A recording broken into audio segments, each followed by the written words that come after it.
different stages of life. These were synchronized with the solar cycles, which are for approximately 12.25 years. Every solar cycle, the cycle of your life should shift.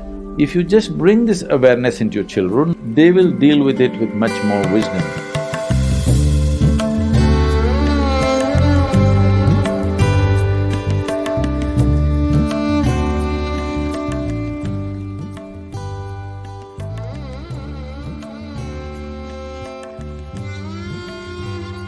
You know it's not coming naturally. That's not an option. Till just one generation ago, a lot was taught to you about marriage, about children, everything. Now our education system is only here to serve industry and business, not to serve human beings. Our education is not about producing great human beings. It's only about producing managers, supervisors, doctors, engineers. You're just a cog in the economic machine that's working. So, changing the larger education system tomorrow morning is out of question. But you could change it for yourself and your children, if you're willing. There was something called as Varnashrama Dharma, which is the different stages of life for which a human being had to be prepared for. 0 to 12 was considered bhalavastha. At this time, a child should do nothing. He must just eat, play, sleep. No ABC, no 1, 2, 3, no nothing. Because before the brain blossoms to a certain size, feeding it with information or any kind of purpose to it, putting any kind of purpose in its domain will destroy the possibility of it growing to full size. In India, everywhere maybe, the mango farmers have a certain process. You will see if you plant mango saplings, by second year actually, mango flower trees or plants will start flowering. Have you noticed? Second or third year, definitely full of flower. So the conscientious mango farmer will go and pluck out every flower in the month of January, February, so that they never become fruit. But if you are a quarterly balance sheet kind of person, you will count the flowers and say, okay, here I see 150 mangoes, 150 mangoes into 10 rupees, 15,000 per plant, I have 10,000 plants. You will allow them to fruit. Anyway, they will not fruit very well, but they may fruit. But if you do this, that tree will never grow to full size. It will never come to its full potential. So even with plants we know that. Why is it that we don't know with children? We know it, but we want our children to be little better than the neighbor's children, which is a serious illness we have. Yes, our problem is our neighbor's children are already saying, 3-year-old saying, I want to be doctor. So that means you want the whole world to be sick.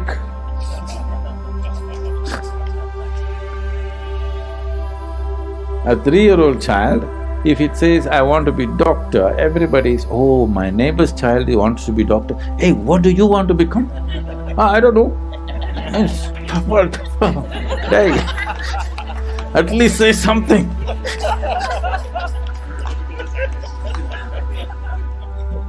This is not the sickness of education system, this is the sickness which has gotten into the society. Education system is trying to cater to that. Once it happened, I'm doing a program in Chennai,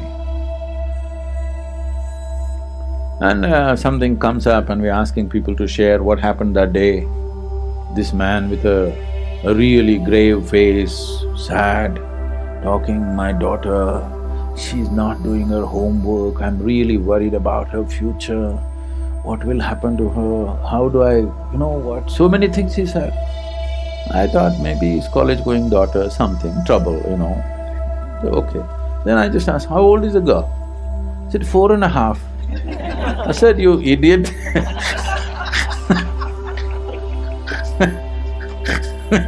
First thing, she shouldn't even be going to school. And now you're worried she's not doing homework, and you're worried about her future. What job will she get? Who will marry her? You know? So, we need to change this trend in the society, at least in your life, that your children are not products. When are they going to produce something? No. First of all, you must understand your children only come through you, they don't come from you. They're not yours, they're passing through you. You must be, appreciate the privilege that they came through you, that's all. Don't believe that they came from you. There's no ownership on them. Your business is to protect them, nurture them, till they come to a certain place, till they know how to do that themselves. That's all. Your business is not to see how much you can squeeze out of them, whether they will continue your business tomorrow, whether they will do things that you are incapable of doing. No, that's not what it is about. So this Varnashrama dharma was like this: at 12, your Bhalavastha ends. Now your Brahmacharya begins, 12 to 24. 12 years of discipline and learning. So before you're empowered with education, you're always initiated into Brahmacharya. What Brahmacharya means is, Brahman means the ultimate reality, Charya means the path. You are on the path of the ultimate. That means you're not on a divisive path.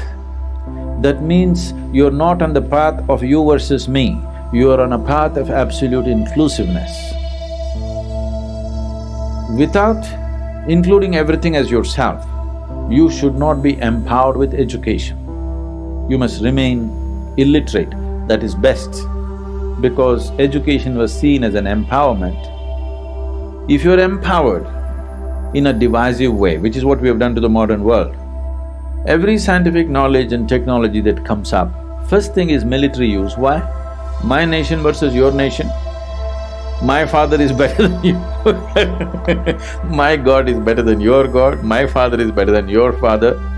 Because once this division is there and you get empowered, all that will happen is the ugliness will get empowered. So before education, first thing is Brahmacharya. So for 12.25 years, these were synchronized with the solar cycles, which are for approximately 12.25 years. So every solar cycle, the cycle of your life should shift. First 12.25 years is Balavastha. Once you cross that, the second is for learning and discipline. Once you cross that, at the age of 24, you decide whether you want to go into family kind of living or you want to become on the spiritual path.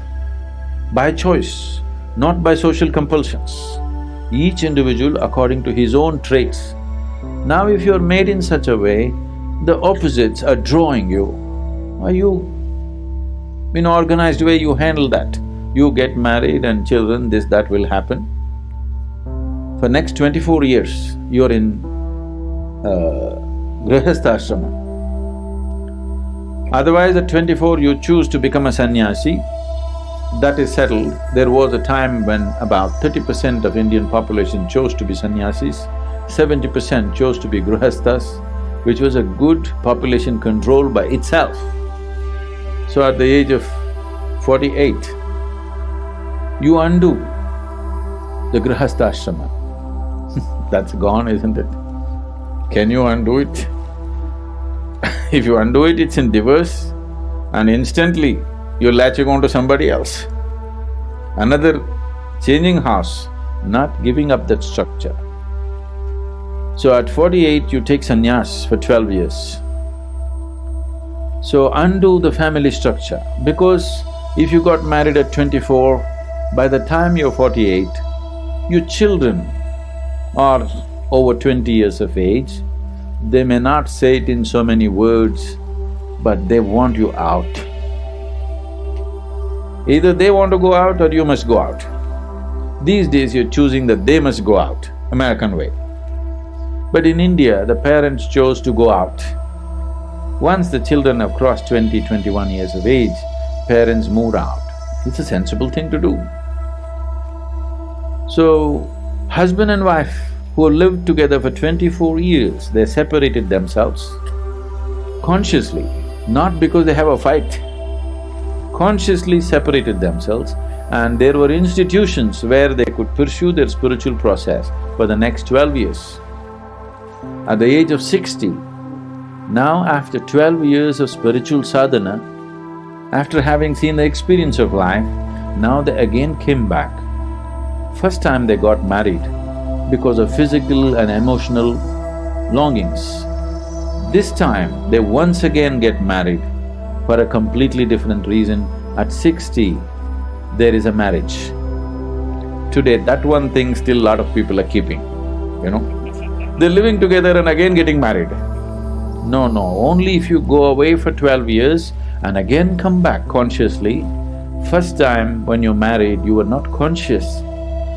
Certain compulsions made you marry. Now you're consciously getting into it. They came together and then they went into vanaprastha.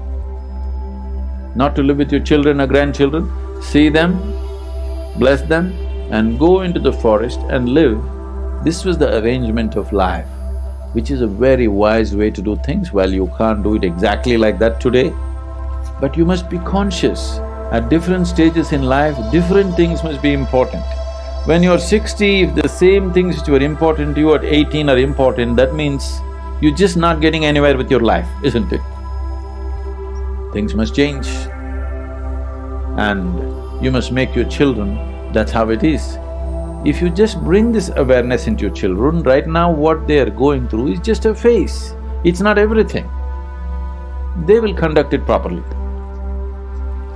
But because at that moment, when their intelligence is hijacked by their hormones, they think that is it.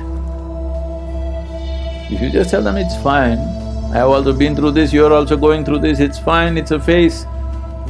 Then these are the different phases of life. Very young, if they're conscious of it, they will deal with it with much more wisdom than the way they're dealing with it today.